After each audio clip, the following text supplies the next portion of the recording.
गुना कीजिए और 1 जोड़िए, तब करने 40 हो गया। संख्या के तत्व का द्रव्यमान निकाला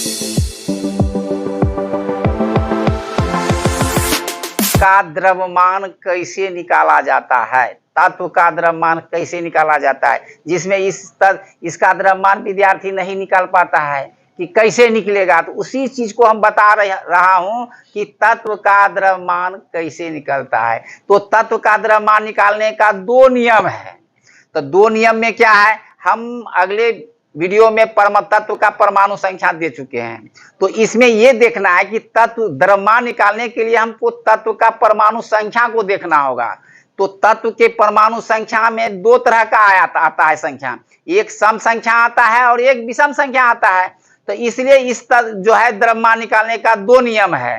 तो क्या नियम है, तो देखिए कि यदि तत्व का परमाणु संख्या विषम संख्या होता है, तो विषम संख्या आ जाए तो तत्व की परमाणु संख्या में 2 से गुना कर 1 जोड़ दें तो वह तत्व का द्रव्यमान निकल जाएगा। और यदि तत्व का परमाणु संख्या सम हो जाए तो सिर्फ तत्व की परमाणु संख्या में 2 से गुना करना है तो तत्व का द्रव्यमान निकल जाएगा। तो इसी में देखिए हमने जो है ये वीडियो बना रहा हूं। तो तत्व का द्रव्यमान निकालने का नियम, तो पहला नियम क्या है, यदि तत्व का परमाणु संख्या विषम हो, क्या कहा, विषम हो, तो तत्व के परमाणु संख्या में 2 से गुना कर 1 जोड़ दें। और दूसरा नियम क्या है, यदि तत्व का परमाणु संख्या सम हो, सम संख्या हो, तो तत्व के परमाणु संख्या को 2 से गुना करना है तो द्रव्यमान निकल जाएगा।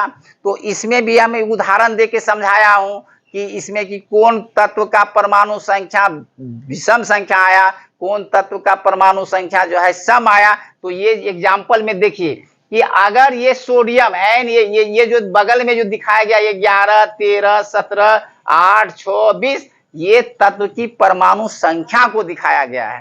तो अब इसी संख्या में देखना है कि कौन सम संख्या है और कौन विषम संख्या है। तो अब देखिए सोडियम, तो सोडियम का परमाणु संख्या 11 है, तो 11 यानी क्या, विषम संख्या है। तो विषम का नियम देखिए क्या कहा था कि 2 से गुना कीजिए और 1 जोड़िए। तो परमाणु संख्या में जो है क्या किए, 2 से गुना कर दिए और 1 जोड़ दिए, तो 11 गुना 2 22, 1 जोड़ दिए तो गया 23। उसी प्रकार एल से होता है एल्युमिनियम, तो एल्युमिनियम का परमाणु संख्या होता है 13, तो 13 यानी विषम संख्या है। तो विषम का नियम देखिए कि परमाणु 13 को 2 से गुना किए और फिर 1 जोड़ दिए तो हो गया 27।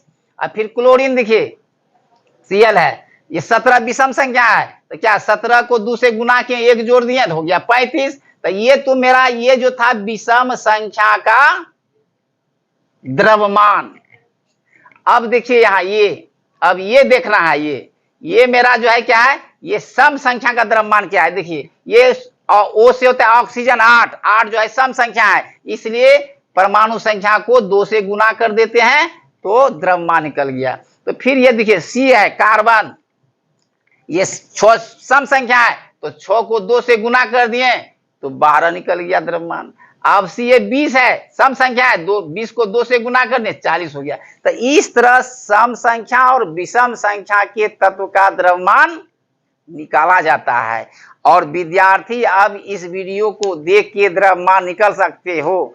और इसमें ये भी क्या है कि सभी तत्व में ये नियम लागू नहीं होगा, कुछ ऐसा तत्व है जिसमें ये नियम लागू होगा और किसी तत्व में लागू नहीं होगा। तो इसकी चर्चा फिर हम आगे वीडियो में करेंगे कि किस तत्व में ये नियम लागू होगा, किस तत्व में ये नियम लागू नहीं होगा। तो ये इस तरह का ये कुछ ऐसा सब तत्व है जो जिसमें नियम लागू नहीं है, और प्राय सब तत्व में ये नियम लागू हैं।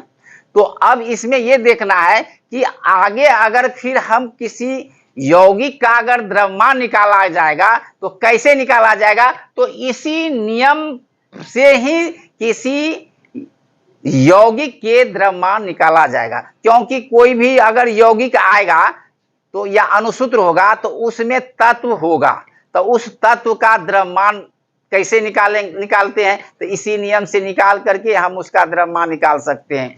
तो ये वीडियो अब विद्यार्थी अपना देख करके समझ ही लिए होंगे कि हम किसी तत्व का द्रव्यमान कैसे निकालते हैं, और इसको आगे फिर बनाते रहिए, देखते रहिए। तरह तरह का वीडियो हम केमिस्ट्री में डालते रहेंगे, फिर हम आगे जो है इसकी चर्चा आगे करेंगे। अभी ये बेसिक तैयारी के लिए दे रहा हूं, ये कैसे विद्यार्थी केमिस्ट्री उसको कठिन लगता है, तो उसी कठिन को हम आसान बनाने के लिए ये मैं वीडियो विद्यार्थियों को सामने देता हूं। देखिए और लाइक कीजिए, सब्सक्राइब कीजिए, शेयर भी कीजिए।